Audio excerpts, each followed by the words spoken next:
Then Joshua rose early in the morning, and they set out from Shittim, and they came to the Jordan, he and all the people of Israel, and lodged there before they passed over. Joshua 3, verse 1, ESV. At the end of 3 days, the officers went through the camp and commanded the people, as soon as you see the ark of the covenant of the Lord your God being carried by the Levitical priests, then you shall set out from your place and follow it. Yet there shall be a distance between you and it, about 2,000 cubits in length. Do not come near it, in order that you may know the way you shall go, for you have not passed this way before. Joshua 3, 2-4, ESV. Then Joshua said to the people, consecrate yourselves, for tomorrow the Lord will do wonders among you.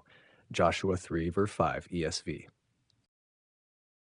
And Joshua said to the priests, take up the ark of the covenant and pass on before the people. So they took up the ark of the covenant and went before the people. The Lord said to Joshua, today I will begin to exalt you in the sight of all Israel, that they may know that, as I was with Moses, so I will be with you. And as for you, command the priests who bear the ark of the covenant, when you come to the brink of the waters of the Jordan, you shall stand still in the Jordan. Joshua 3, verse 6-8 ESV. And Joshua said to the people of Israel, come here and listen to the words of the Lord your God. And Joshua said, here is how you shall know that the living God is among you, and that he will without fail drive out from before Ninevites, the Hittites, the Hivites, the Perizzites, the Girgashites, the Amorites, and the Jebusites. Joshua 3, 9-10 ESV. Behold, the ark of the covenant of the Lord of all the earth is passing over before you into the Jordan. Joshua 3:11 ESV. Now therefore take 12 men from the tribes of Israel, from each tribe a man. And when the soles of the feet of the priests bearing the ark of the Lord of all the earth, shall rest in the waters of the waters of the Jordan shall be cut off from flowing, and the waters coming down from above shall stand in one heap. Joshua 3:12-13 ESV.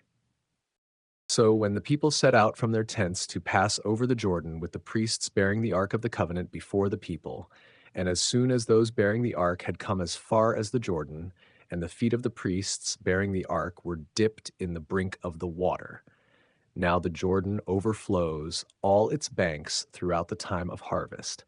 The waters coming down from above stood and rose up in a heap very far away, at Adam, the city that is beside Zarethan, and those flowing down toward the Sea of the Arabah, the Salt Sea, were completely cut off, and the people passed over opposite Jericho. Joshua 3:14-16 ESV. Now the priests bearing the ark of the covenant of the Lord stood firmly on dry ground in the midst of the Jordan, and all Israel was passing over on dry ground until all the nation finished passing over the Jordan. Joshua 3:17 ESV. Biblical passage, Joshua 3-17. In this passage, the Israelites, led by Joshua, are preparing to cross the Jordan River into the Promised Land. The priests carry the Ark of the Covenant ahead of the people, symbolizing God's presence guiding them. As soon as the priests' feet touch the waters of the Jordan, the river miraculously stops flowing, allowing the Israelites to cross on dry ground. Key teachings and lessons. 1. Trusting God's timing and direction. The Israelites had to wait for God's command before they could cross the Jordan, even though they were eager to enter the Promised Land. This teaches patience and the importance of trusting in God's timing, especially when we feel uncertain. 2. Stepping out in faith. The priests had to step into the river before it stopped flowing. This required faith. They had to trust that God would act once they moved forward. Often, we must take that first step in faith, even when the outcome isn't clear.